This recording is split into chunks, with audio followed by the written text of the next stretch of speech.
Right, 8 minutes past 8 here on the AM show. Time for us to look at the big issues this morning. And he called himself the Paiwan Tapa in court. General Secretary of the NDC, Johnson Ketia, was in the witness box yesterday. Lots of issues that came out. He's denying any irregularities in the 2012 elections. But two major objections caught our attention. The one for the Asokwa pink sheet that was supposed to be tendered in, that was not allowed. And then the major objection by the petitioners when a response was given by the NDC General Secretary as regards to the question of bad faith, and him saying that at a point the MPP did say that the election was free and fair. An objection was raised, and then that objection was over. We'll look at these issues. And then this morning we've had a word from the MPP. They're saying they are calling on the police to provide protection for the lead counsel, Philip Addison and Gloria Akufo, in the wake of all that's happened. We'll get details on that. And then we'll touch base with the minority in Parliament. Yesterday, they have questions to raise about the 3 billion Chinese loan that's supposed to come in. They're saying that there are too many discrepancies in the contract. Also, the second leg about the sign-up, the Ghana Gas project, which went ahead without parliamentary approval. We'll get details on that. Then yesterday, the finance minister addressed the country in which he spelled out the key ways in which they are planning to rake in more revenue in the wake of what has happened, and they talk about the budget deficit for the previous year. We'll find out, is this the best step in the wake of all this happening? We'll get the details on that. But let me introduce my guest in the studio to you this morning, the General Secretary of the People's National Convention. I need to get it right all the time. Bernard Mona is with me in the studio. Bernard, good morning. Good morning, Chief. Right, we'll be joined also in the studio this morning by Kofi Kapito. He's the CEO of the Consumer Protection Agency, for a well-rounded discussion on these major issues that I've just discussed. But let's first start with Johnson Ketia in court yesterday. Bernard, I'm sure you monitored issues in court. The major issue that came up, he's denied that there were any irregularities, contrary to what the petitioners have been alleging in court. But he says he pins a lot of it down to clerical errors and touched on a bit about special voting. Your thoughts? Well, let me say that for me, it's all but excitement that issues like this have been to court. It is also all but excitement for the general public to see the camaraderie that surrounds the political parties and the personalities. And I think that most people have come to the conclusion that after all, we are in the same boat, and therefore we cannot move in different directions. This is our country. Because hitherto, people thought that when you listen to the General Secretary of the NDC, listen to the General Secretary of the MPP talk a separate platform, you would think that when they see each other, they are always ready to blow. But all of a sudden, people see them in court chatting, hugging each other, smiling, and then they are asking themselves, so are these the same people that immediately after the court or some issue they come and disagree, sometimes in the most venomous manner? Clearly, I think that it is good that people are seeing this side of the politician, and that why, even as we disagree, it is proper for them to associate that we work together, we don't run away from each other, we are brothers, we only differ in terms of ideas. Secondly, I think that after the cross-examination done by Chwachuchi Kata, with a caveat though, on Dr. Mahmoud Bawumia, it was obvious that the president had to be in the dock for cross-examination and had to first give the opportunity to the president lawyers to lead the questioning. And Asidus Nkesia, in this view, is representing the party and the president, and therefore whatever he says summarizes the two. I think that clearly what has happened is that at the end of the day, Asidun Ketia is putting up a very spirited case. He has indicated clearly what he wants to say to the people, and I am confident that at the end of the day, people will begin to say that things have not gone bad. What he said was that in his purview, there was no irregularities. He defined what irregularities mean in his view. He said that irregularities, if you think that there was particularly overvoting, what you needed to do particularly in the various polling stations, that you turn the back of the ballot papers, and you are able to isolate those that were not properly marked, those that probably could have been introduction of foreign material into the ballot box.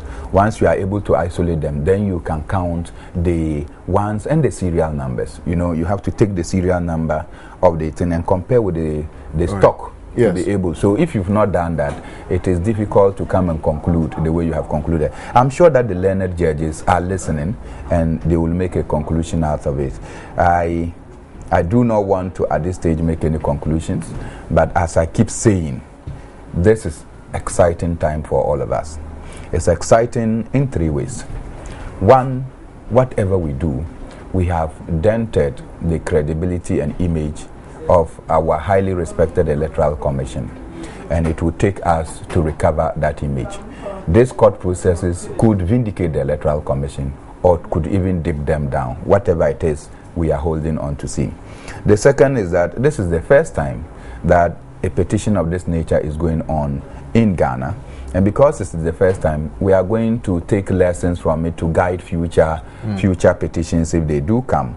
And therefore, we are going to have an opportunity of what we call stare decisis, or a precedent that will guide future ways of doing this. So we'll make mistakes, I have no doubt about it. We'll make mistakes in particularly the way we go about this, but it will begin to shape how these things should be handled in future. And the final thing is that did we have an option than to go to court? We didn't have. And so if we have gone to court, I think that it is also part of perfecting our democracy. And I hope that this issue can come up quickly. Now that the star witness has finished, the main, what do you call it? The main opposition or respondent has also stepped into the dock. I'm sure that it will not take us 2 weeks again to get Seydou Nketia out, and for the Electoral Commission to come and then also give their responses. Because it's the first time, if you know the Supreme Court really, once you have submitted your written statements, affidavits and what have you to them, they go to sit down and look at the merit of the issue, and then you just make probably one-off debate. But this is the first time, so they are allowing a process that can run so that they will be able to get to the bottom and it will guide their future.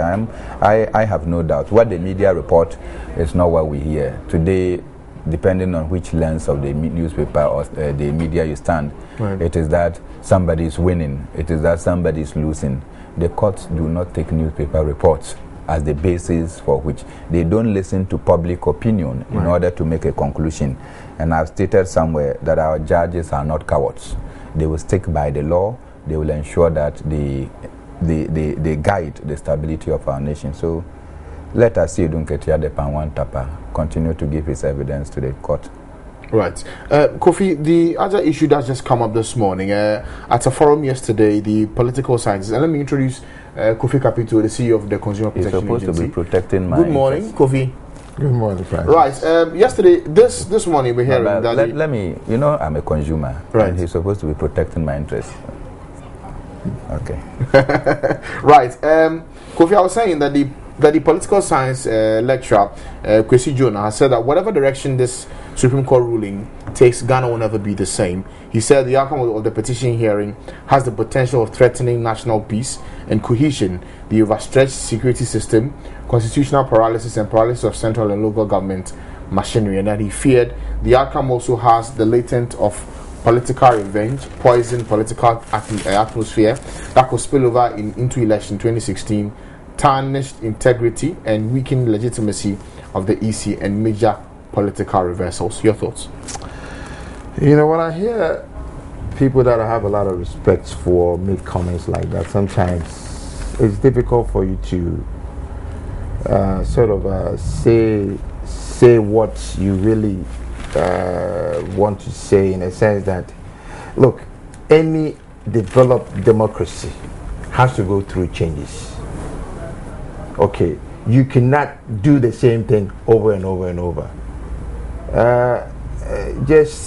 Yes, Bernard was talking about the tarnish of the integrity or whatever of the EC, and in the United States, the commissioner of IRS Obama's man. He fired him just last week.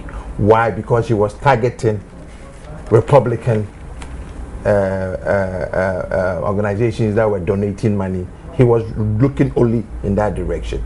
We need to evolve and go through this process for us to get better. Look, going to court is a wonderful thing, than rather being on the street and killing one another. Anybody that says this one, to me, it's a better option. There's no two ways about it. It might not look pretty or nice, but at the end of the day, we are not killing one another. So to me, it is a positive thing. It is good that we see, you know, the difficulties about Africa, period, not just Ghana. We don't go to the court a lot. We should. Yes, we should. Because that is what the court is for. The court are meant for us to go and test our laws, our constitution, and everything. This thing that we have this thing, oh, Jamaninka, Famenyame, and Yashi. That is what is killing Africa, especially Ghana. Somebody intentionally does you wrong, and then a pastor will come and plead on his behalf. The head of your association will come and say, this. No, let's go to court. Let the court decide.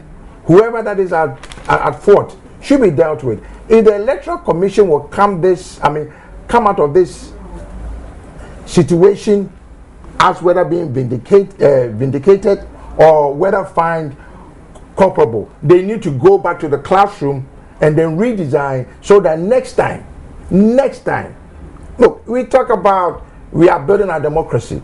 This is the best time to test the structures. This is the best time for us to even better than any other democracy in the world. Because if we don't do that, if you know, we were being praised that at least Ghana is a beacon of democracy because of the process that we've been through. So what stops? To me, yes, you might not like it. I don't follow the court issues. I'll be honest with you. You know, I'm not the person that sits and then listen. Because to me, as an average person, it's too technical for me. Anything that I think, anything that I say, like Bernard said, that is not what the judges are going to base their decision on. So people who come out and then talk, like he said, if you take a newspaper that belongs to a particular party, they are winning. The other side says they are winning. The people that matters are the judges. So we can spew and chew and whatever. At the end of the day, let's make sure that regardless of the decision that goes on, we would accept it in good faith, because I don't want a situation whereby it goes either way. Look, every society or everybody has his or her opinion. That is why we choose our leaders. If not, why would I go and stand in a queue for hours to go and elect somebody to go and represent me? I can't go and represent myself, but the Lord does not allow me to do that.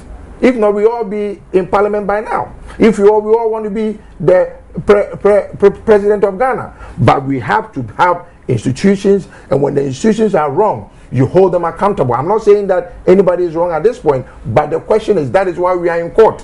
We need to find out, if nothing happened, what stops Ghanaians from moving forward? And if something happened, what stops Ghanaians also from saying that let's correct it and move ahead? Right. There's nothing wrong with it. Okay. People who are talking about, look, to me, and there's a lot of things that I don't agree with, but I'm not a judge. I'm not a Supreme Court judge. I can say that I don't agree. I can say that I don't accept. I can say that I don't do this. My mind does not matter. At this point, it's those 9 judges up there, whether I like them or not.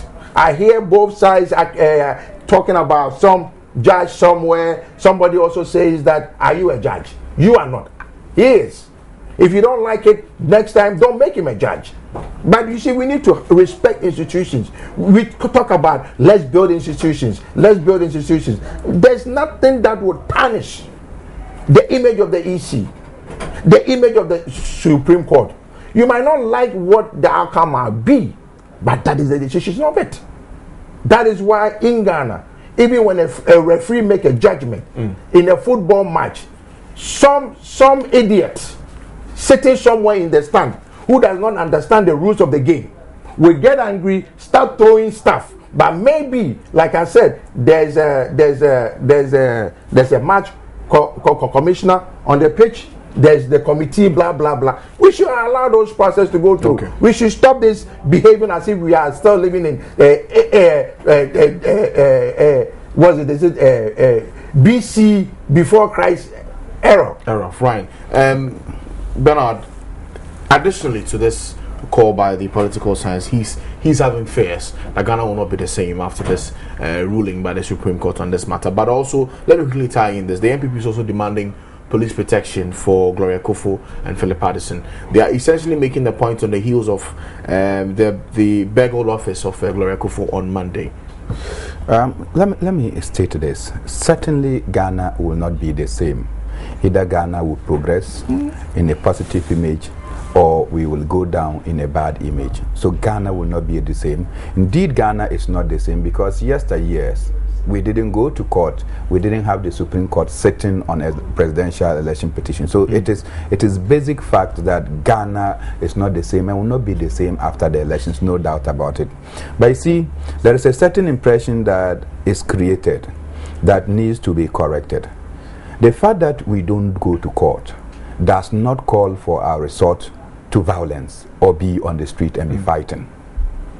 So that thing must not be seen as an alternative to our going to court. Right. You understand? The Constitution spells out you may go to court. So if you may go to court, it does not necessarily mean go to court. It did not say that you may go to court or resort to street vandalism. So when we put up the impression that it's better to go to court than to resort to street vandalism, you are putting that as an alternative option. And I think that, look, that is a negative mentality that we are putting. That one is not part of the way. Why? We have stopped street protests in terms of overthrowing or vandalizing our government since 1981. When that was the last time that this nation suffered a military brutality. We know the consequences, and that is why spirited with individuals with support from inside and outside, we were able to restore ourselves to the constitutional democracy. You can go and protest, it's part of your freedom, but it does not mean that you use the illegitimate ways of coming into power. I think that we should spell out. The other important thing that we have to know, I am saddened that all of a sudden it is about just requests for people. Why? In the MPP team, for instance, it is not Gloria Akufu alone. It is not Philip Addison alone.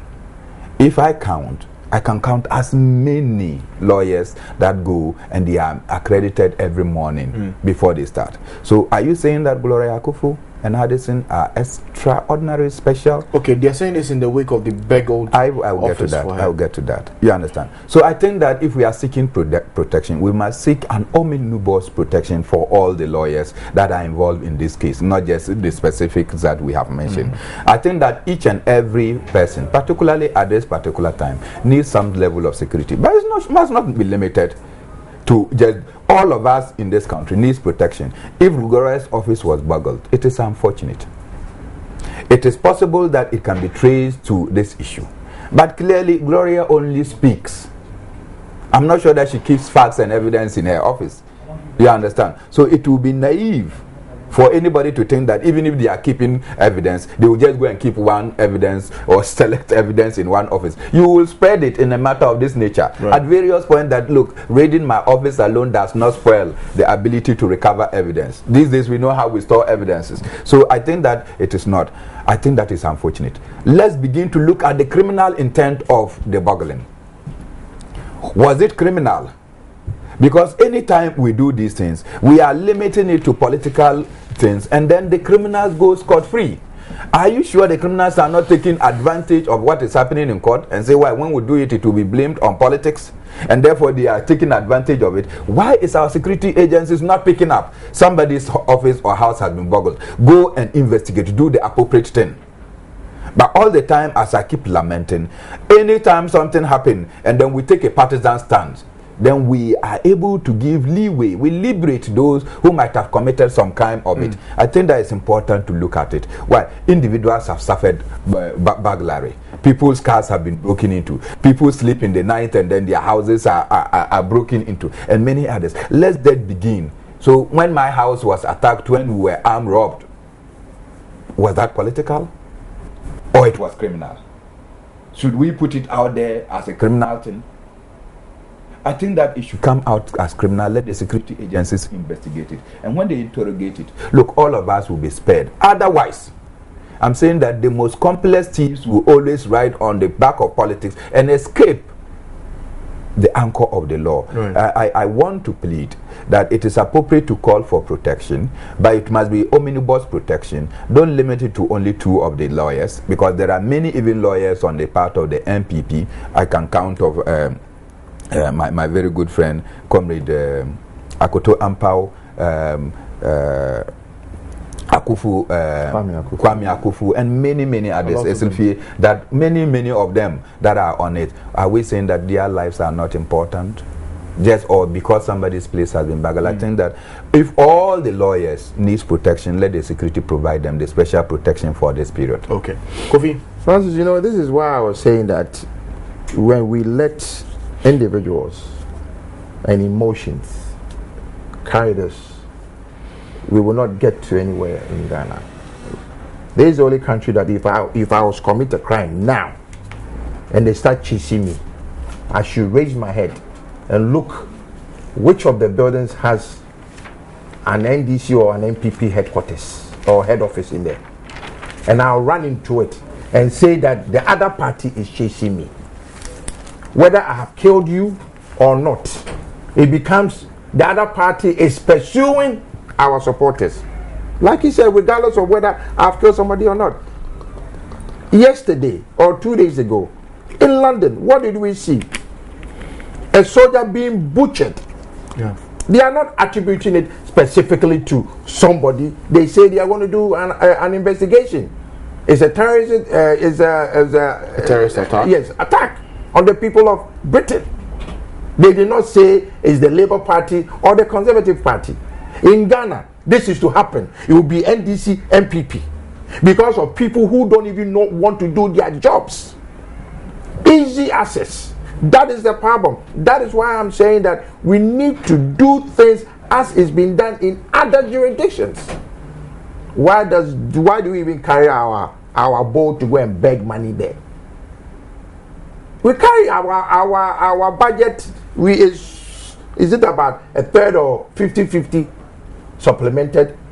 If the people were misbehaving like us, do you think we can go there and go and borrow money and go and beg for money? It is their taxes, because they think, because they act. They just don't assume.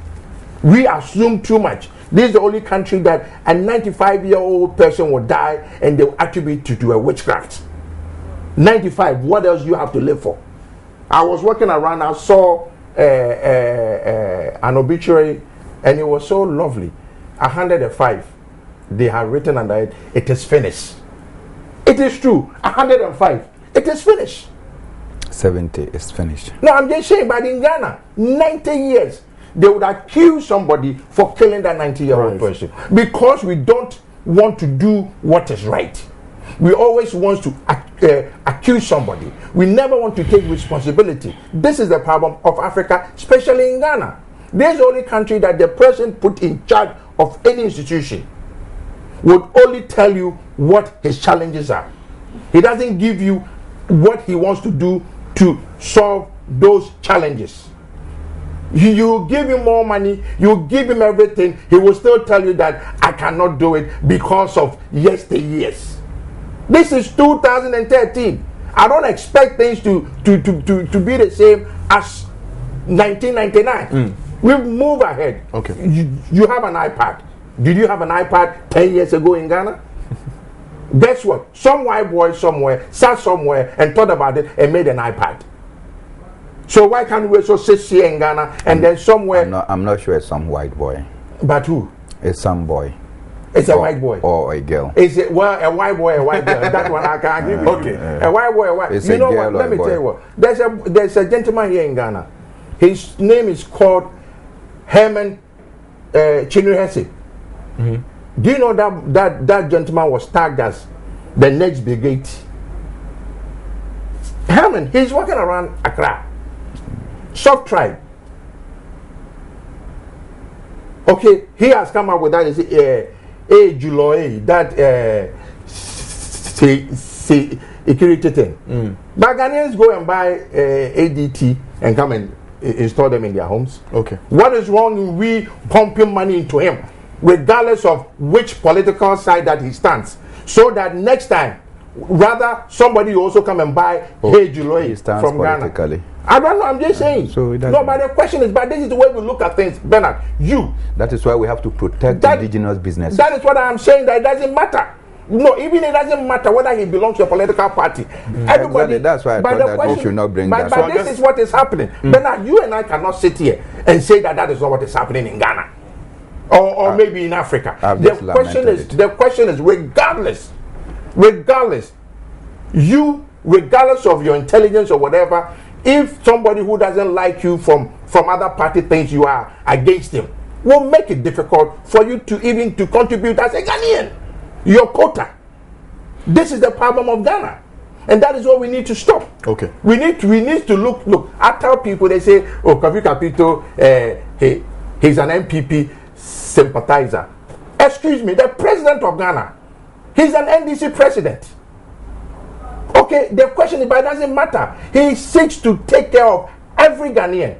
That is his responsibility. Okay, Kofi. So that is what we have to look at. Regardless, as long as you're a Ghanaian, we all cannot belong to the same church. Neither can we belong to the same football club. Okay.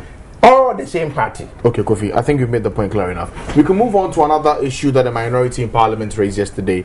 The leader, Osechi Mensah-Bonsu, says the estimates provided by government for projects to be undertaken with the 3 billion Chinese loan leaves room for corruption. And he says it became clear that no proper feasibility had been conducted.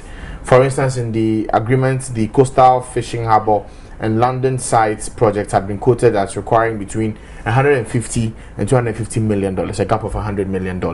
He also cited the Sinopec deal also that was done without parliamentary approval. Bernard, I want to start with you. Some have said these red flags have been Let me raised. just put an interjection. Okay. I'm not going to talk about this because I don't even know anything about it. Okay. Who say you are not going to talk? No, I am. You will talk about it. No, I'm not, because I don't even know. You will talk. No, you see, you don't want me to be truthful. No, I'll let him talk. No, you talk for me. When I talk, you will get something. No, Okay, Bernard, I was asking. When I talk, you will get something. Don't Bernard, worry. I was saying that certain red flags have been raised now on a $3 billion loan facility that Ghana is expecting. Some have said this call is coming too late in the day, but looking at the specifics, is it cause for concern? You know, I am extraordinarily happy about the development that is happening. That our parliament over the years have not been up to its responsibility of scrutinizing what comes to parliament. And at the end of the day, we suffer some losses as a nation. Parliament over the years, you hear that we have contracted a loan, they have not gone, and they have the power to approve. And in that power to approve, you will have to vet. You have to ensure that everything about it is right. We have had occasion where we are told, and I'm sure that because the media took it up, that was the end. Not even conclusive investigations were done about whether the so-called loans that we said we trace up to hairdressing salons that our parliament approved is true or not. We just left it like that, and that is the end of it. So whatever it is, we know that why. We are told that we went to contract loans, and at the end of the day, they did some traces, and then they calls eventually the address and location ended up in the hairdressing salon. That is what our parliament could do in the past. And so today, it is important for our parliament to be investigating this. Recall that our parliament was part of the process in going to get the STS housing deal, and that when they came, people were touting it and what have you. Along the line, they started raising red flag. We are lucky as a nation that, look, it was only ceremonial things that we did. Yet in those ceremonies, there was money that was expended. We did not recover those monies. We made a loss as a nation. But I'm happy that the vigilance of our parliament eventually led to the fact that, look, the difficulties that came out of the boardrooms did not make us invest or commit so much to ensure that we invested in a white elephant. Today, if our parliament is raising issues about the Chinese loan, I think that it is proper, it is prudent, so that at the end of the day, we will realize value for money. rather than looking at it from a partisan platform, I think that we should open up to say, what is it that they are looking? Are they genuinely interested in ensuring that, look, the right things are done, or they are raising these red flags in order that, hey, the money does not come and we suffer as a nation and projects do not go on, as we have heard sometimes in the past, that why opposition purpose is that whatever government is going to do, let's not get it done so that the people will suffer. And when people are suffering, they bring disaffection for the government to lose. I am convinced that this is very positive. Let us debate it. Let us get the facts that our minority in parliament is bringing, not opposition in parliament, minority in parliament is bringing out. Let's get the facts. Let's compare with what the government have, so that when we debate it at the end of the day, I am sure that when we pass the issues, this nation will have value for money. I'm sure that Kofi now can talk. I am convinced he will talk. Oh, Bernard, look, I agree with you in what you're saying, but unfortunately, what the people that were paraded were the MPs. Minority MPs. Yes. You say minorities. I would have wished that I would have seen the PNC man in there. I would have wished that I would have seen an NDC MP who thinks, in the interest of Ghana, it is proper. In the United States, the campaign reform bill was put together by McCain and Feingold, a Republican and a Democrat. Why can't we see the same thing in Ghana? It's always one-sided. That is what is killing us. What they want to do, so that they can give them partisan leverage. And that's why the point I'm saying, that let's debate the issues. It's not just only one-sided that I'm interested in. I want to see somewhere in Ghana or sometime in Ghana an NDC man, an MPP man, and a PNC man, and a CPP man, and any other party, regardless of the government in power, will come together and say, in the interest of Ghana, the fact that my party, that is how it is done in other jurisdictions, where even that MP will say, no, this law or this thing does not boil down with me, and I won't support it. It is good that the MPP minority in Parliament are raising flags, but as usual, it will be looked as MPP doesn't want government to go and collect loans and come and develop Ghana. But that is not the case. That's why I was wishing, I wish that it would have been an inclusive. If it's Parliament, this is not Parliament. So we shouldn't say Parliament. The minority. Parliament is the whole body, whereby you have other people who come together and say, there's a coalition. We want to stick together and make sure that regardless of this loan, whether it's my party or not, I will make sure, in the interest of the people of Ghana, the loan or the agreement is scrutinized. That is what I want to see. Maybe not today, but sometime before I die. Because he did also hint that they'll hold the finance minister before the committee to answer some questions in relation to the loan agreement, and also for the Sinopec gas project that's been executed without parliamentary approval. I assured you that I'll make Kofi talk, didn't I? No, but I'm just saying. And then because anyway, but I'm happy. You've done well. I am happy. I know I will get you to talk on the matter. But I contrary to Kofi, it doesn't matter that we did not have an across party bringing up the issue. What matters is that the issue has been brought up. It is for all of us, discerning as we are, to now look, do the minority sincerely wish this nation good by the revelations that they have brought? Let's get the facts. And I'm sure that it will provide the platform to be able to clear any doubt, any vacuum that existed, any lacuna that existed would have been cleared, because we are now debating the issue. But if the intention, as we have always done, when NDC is in opposition position, anything that comes to Parliament, they will have to go out and fight it so that they will be seen as credible and the government is seen as not credible, then unfortunate in this circumstance. But I'm excited because it has come up. The other thing is that bringing the finance minister to come and explain. You understand? It is important. I recall one of the things under Osafo Mafo, I remember, you recall that we signed some agreement with the Germans. and they wanted to know the content. When they called him, he said that the agreement was in Dutch, so he didn't even understand. But what he knows is that Ghana has been provided some money. Do you understand? And I thought that that was dangerous. Indeed, having admitted that probably he should have even resigned. In other jurisdiction, could not have even waited for a president or somebody to fire him, but he would have noticed that no, he did not do a good job. It's important to hold the finance minister, who was deputy minister when this whole transaction was done, and I know that he has been following persistently to get that the money is realized. And now that he's finance minister, I'm sure that he has ample knowledge, first-hand knowledge, to be able to tell the whole country what is going on, how much is for what project, and why is it that suitability studies have been done or has not been done. He'll be able to provide, so that at the end of the day, we move this nation up.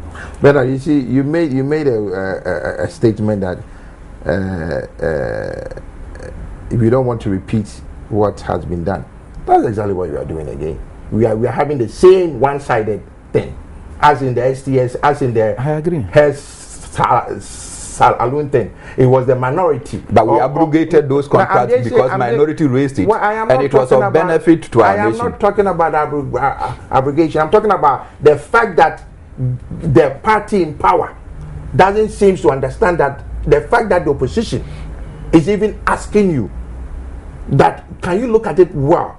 Like you said, when the Osafo Mafo realized that the thing was in German, okay, if it was in German, did he even understand what he was signing? He signed. Okay, and I'm just saying. So this is what I am saying, that look, you're holding the finance minister too. He comes there all the time. This is nothing new. But this is on the specific issue about the Chinese. He comes there on specific issues. Finance minister is called to parliament on specific issues. We worked it. Be hopeful. No, I'm not. It's not matter of that this man will go to parliament. Listen. They will raise the question. All I'm saying is, I don't want deja vu. Okay. I want to see a progress, so that the government in power will realize that, oh yes, we made a mistake, or this is the best. When are governments in Africa going to accept that they've made a mistake? This is the problem. And Kofi, the point I was raising earlier about the red flags, questions being raised as to whether it's too late in the day. With regards to the Sinopec, the gas project that you're saying it's been executed without parliamentary approval. That essentially is the point for which I was asking. Is that not the law? Late if that's the law, why did it happen? Okay, then the person should be held to answer, not just to the parliament, but to the people of Ghana. If that's because if the law says that you need approval, or it has to come to parliament for them to even just look at it. You see, these are the kind of things that there is no transparency. And this is not the first time. I'm sure if you look in our history, it has happened before. Time without number. Yes. but the point I want to raise, it's good to raise it now, despite that it may have been too late, so that we will be able to learn lessons from it to make future corrections. But I'm sure and certain that once you are an MP and you are in parliament, when a loan agreement is coming for approval, it doesn't just come as 3 billion approved. It comes with what it is going to be used for. Not so. And they will state what that facility and why we are going for that credit. If it is not stated, I will be surprised that any MP or member of parliament will go and sit down and approve of something that you don't know what is going to be used for. Was the Sinopec part of the agreement, things that they wanted to use the loan for? And where was our parliament when this thing came that they did not vet? What was it that was going to be involved in the gas thing? So it is important to also ask parliament questions. Did you, as usual, walk out when the debate was taking place? Then when the debate had been carried, now you are coming to question why it was done?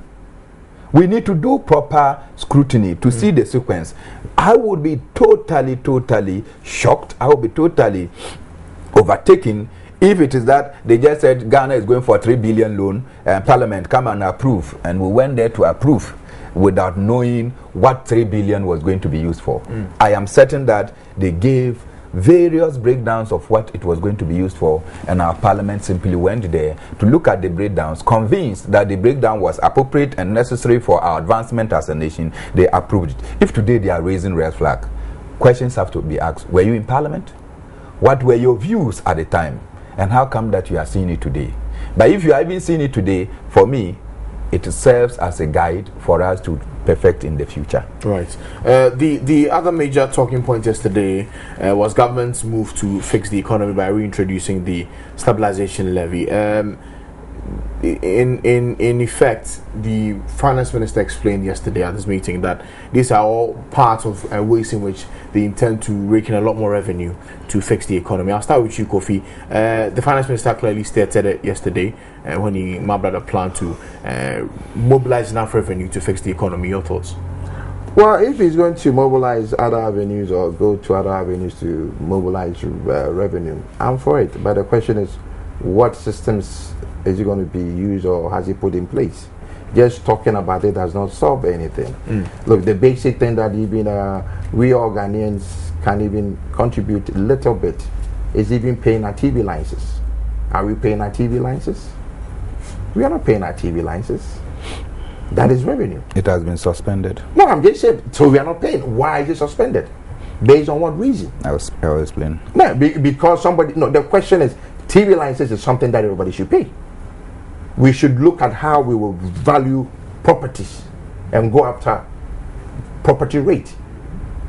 Now lands in Accra are being sold for $1.something million, not even cities.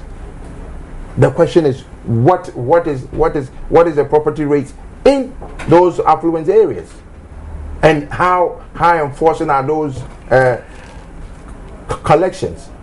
We only want to look at the port. We want to look at civil service people, because they are gathered and we can go to them directly. What about the other people who are outside? That needs to be roped in. Widening the tax net, you mean? Yes, and all that. I'm glad that if he says they are going to look at other, to make it more, that is wonderful. But the question is, you see, Ghana, we talk without actually having a plan. If you have a plan, you will know what to do. Look, recently, was it last year or 2 years ago, there was an issue in the United States that they needed to raise a forgotten amount. Do you know what they did? They said they would put $5 on everybody that arrives in America on an aircraft. That is your air ticket. They added $5. In 10 years, they were going to get that money. That is a plan. Even though it's 10 years. Then you know that in 10 years, the money will be there. Because they know how many people fly to America on a daily basis. So they can calculate. Do we have data in Ghana? We don't. Basic identification, we cannot even do it. Street address, we cannot even do it. So those are the kind of things that, if this is what they intend to do, yes, the president has directed that they should do the naming of the streets by the MCs or MCAs or whatever in 18 months. I'll wait to see. Okay, there's nothing wrong. Like I said, his vision is applaudable. But the question is the necessary infrastructure to make that vision work and work well. Almost, now I won't say 100% because no system is 100%. Right. Even if we can get 70 or 80, I'll be happy. But first to commend the finance minister for a brave decision to mobilize revenue that is extraordinarily needed for our development, revenue that we need in order to pay our doctors their arrears so that they don't engage us in the difficulties that we just went through. Life and death situation. The revenue that will ensure that our teachers are in the classroom to teach our children, so that they too will become teachers and other professionals. Just while you're touching on those who are potentially strike action makers, the pharmacists are also in, so you might want to add that. Just as the pharmacists, so that we'll be able to provide for them, so that we'll be able to provide for the nurses, will be able to provide for every other person.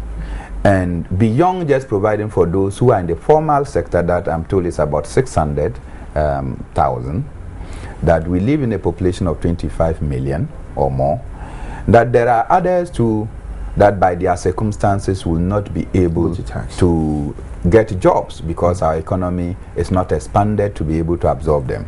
And that we should even begin to put in social infrastructure that will cater for such people. And it is this, when Hassan said that he will provide for unemployment benefit, people were asking why. But because we have a bracket that doesn't have, and that you need to cater for it. Having said this, what measures are we taking to ensure that we are able to generate sufficient money? We are going to widen the tax net. We are going to impose higher taxes on those who are already overburdened with taxes. What else? What new inventions? And Kofi has indicated some of them. One of the ones that was touched on is the reintroduction of the stabilization levy. Remember, it was abolished in 2011, 2 years I was ago. just going to go to that. I was going to go that, if you permit me. Okay. Kofi has brought up new ideas. Why? Aircraft levy for each person that comes in. And Ghana today is becoming a very exciting place where we are seeing so many flights coming in. People are traveling even within Ghana. Now the complaint is that we don't have inter-regional connection, so that if you are moving from Western region, you cannot go to Ashanti region. When you wanted to go to Kumasi, necessarily you have to come to Accra, then from Accra you can move. So people are now beginning to ask for region-to-region connectivity. So what it means is that air is now being patronized. Is it possible we can begin to introduce some ideas as to how we can mobilize some level? You can take it even one city. When you take one city times the number of people that fly in a week, in a month, times a year, you can begin to imagine how much it is organized and mobilized. So I think that some of these ideas, and even on the street naming, I am understanding that they are looking for money to be able to do street naming. When in other jurisdictions, why street and house living, you go and pay. The assemblies will do this, then they will tax you. They will do the labeling. When they finish, you go and get a plate. By the plate that you are going to get, you go to the assembly and you pay for it. If you don't have it, you have a problem. It's a crime.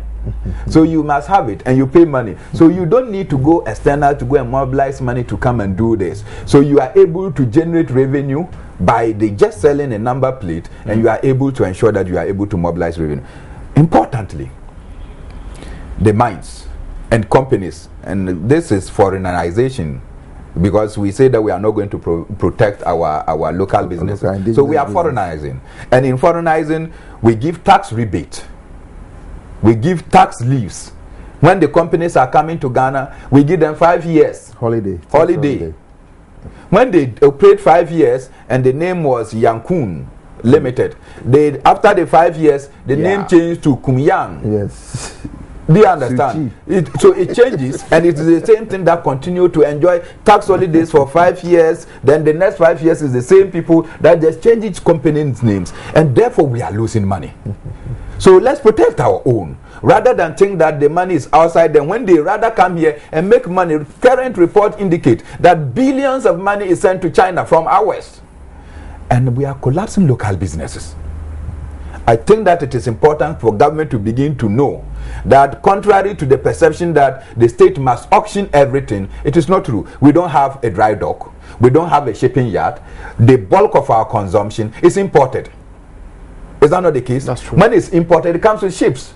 You don't have. So those that bring their ships here get the money out of you, when indeed you could have, and then save money. I think that, look, let's not play ostrich. We don't have a national airline. We need to get some of the things nationalized. Go to Ethiopia and see their national airline. You are amazed that this is in Africa. We have to auction ours in order to balance a 1 year debt. Please, Finance Minister should come again and tell us which industries are going to be revamped, what support we are going to give them, which local businesses. Can we continue to import chicken when we can grow them here? Can we begin to support Kwabena Darko and his allies that used to produce poultry in this country? That Kwabena Darko was #1 poultry producer in West Africa. Today he's importing. What has happened? Downstream industries have been taken away, because he used to employ people, farmers. He used to employ agricultural extension officers, PROs, and what have you. we will not support local businesses. Right. You know, it's interesting, right? And it is quickly for me, because you know, when I hear leaders, I'm not talking about a leader, and leaders come and give Ghanaians hope. Meanwhile, he knows he cannot perform. It makes me sick, because when they say put your money where your mouth is. So once you talk, you should make the money available. Look, we are killing local businesses. We need to find, say, a company and say, you know what, like what you have two of them, Zoom Lion and Samsung RAG. was supported. You know, and it's that's right. You know, Zoom Lion and RAG.